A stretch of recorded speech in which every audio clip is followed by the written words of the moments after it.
আপনি কি জানেন একটা প্রোডাক্ট শুধুমাত্র একটা প্রোডাক্ট আপনার রুমকে করতে পারে একদম স্টুডিওর মতো। বিশ্বাস হচ্ছে না?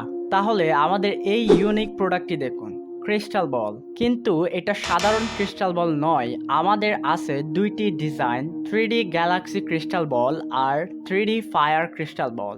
প্রতিটা বলের ভিতরে রয়েছে ম্যাজিক্যাল এলিউশন আর অটোমেটিক কালার চেঞ্জিং এলইডি, যা আপনার পুরো রুমকে আলোকিত করে তুলবে আর দেবে একদম প্রিমিয়াম ও স্টাইলিশ লুক। এই প্রোডাক্টটি বসানোর জন্য দুইটি ডিজাইনের বেস রয়েছে, একটি ফায়ার ক্র্যাক ডিজাইন, অন্য একটি কাঠের ডেস্ক। গ্যালাক্সি ডিজাইন বা ফায়ার ডিজাইন, আপনি যেটাই বেছে নেন, এটা হবে আপনার ঘরের সবচেয়ে প্রিমিয়াম প্রোডাক্ট আর গিফট হিসাবে একদম পারফেক্ট। যাকে দিবেন সে মুগ্ধ হয়ে যাবে। তাহলে আর দেরি কেন? স্টক সীমিত, এখনই অর্ডার করুন আপনার পছন্দের ক্রিস্টাল বল। তবে সবচেয়ে বড় অফার হচ্ছে, আপনি যদি একসাথে দুইটা ডিজাইন নেন তাহলে সাথে সাথে পেয়ে যাবেন 100 টাকা ডিসকাউন্ট।